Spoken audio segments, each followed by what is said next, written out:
Monsieur le maire, Monsieur Reynaud, vous avez la parole. Une fois de plus, cette délibération nous permet de parler de la politique zéro déchet. C'est une bonne chose de parler déchets, de s'interroger sur ces questions-là. Presque 2 ans, jour pour jour, après son vote à l'unanimité. Alors, on l'a dit, et Serge Dessaigne l'a dit, René Revol l'a dit, effectivement, et d'autres, excusez-moi de ne pas citer tout le monde. Oui, c'est les prochaines des délais à la source. À la source, mais à la source, on parle de quoi? Finalement, on parle, je vais vous apprendre quelque chose, il y a des élections européennes début juin. C'est là qu'il faut faire les choix et c'est là qu'il faut faire les choses. Donc, moi, je vous invite à voter écolo parce que les dispositions, elles sont très claires. Et là, elles impactent directement les industriels. Là, on n'est pas à l'échelle de la métropole. Quant à la métropole, évidemment que la clé, c'est la question du tri. Et c'est non seulement pour la question des biodéchets, par exemple, une obligation légale depuis janvier de cette année, mais c'est aussi une attente de nombreux de nos concitoyens. Moi, je voudrais juste m'inscrire en faux sur le fait qu'on ne peut pas dire que rien n'a été fait, qu'il n'y a pas eu de moyens mis. Après, on peut être déçu de ce qui n'a pas été fait. Et je pense qu'on est toujours tous des insatisfaits dans les politiques publiques qu'on mène parce qu'on voudrait tous aller plus vite, plus loin. Et par contre, on ne fait pas forcément des conférences de presse systématiques pour dire que ça ne suffit pas, mais par contre, oui, dans beaucoup de politiques publiques, et je pense qu'ici tout le monde pourrait le dire, on voudrait aller plus vite, plus loin.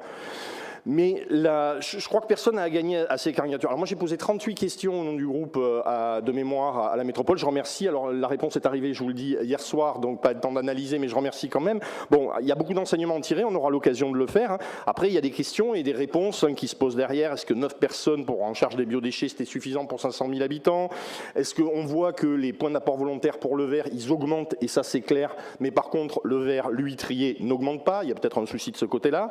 Alors oui, selon chacun et chacune, la force de son verbe, le sens de la rhétorique, la façon de procéder, on peut convaincre, appuyer. Moi, je pense qu'il faut, pour un débat sérieux, il faut du temps.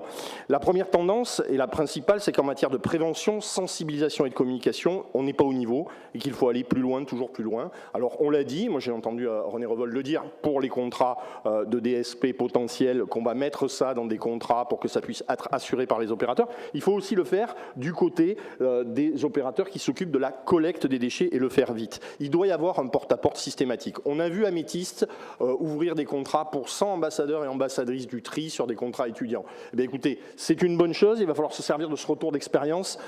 J'ai dit d'Altemed, pardon, les 100 ambassadeurs et ambassadrices, je vous remercie, d'Altemed qui recrutent des contrats étudiants. Il va falloir trouver un retour d'expérience sur ces questions-là parce que ça va être sur un temps court, mais ils vont pouvoir nous aider à faire progresser. Et on aurait pu se laisser plus de temps.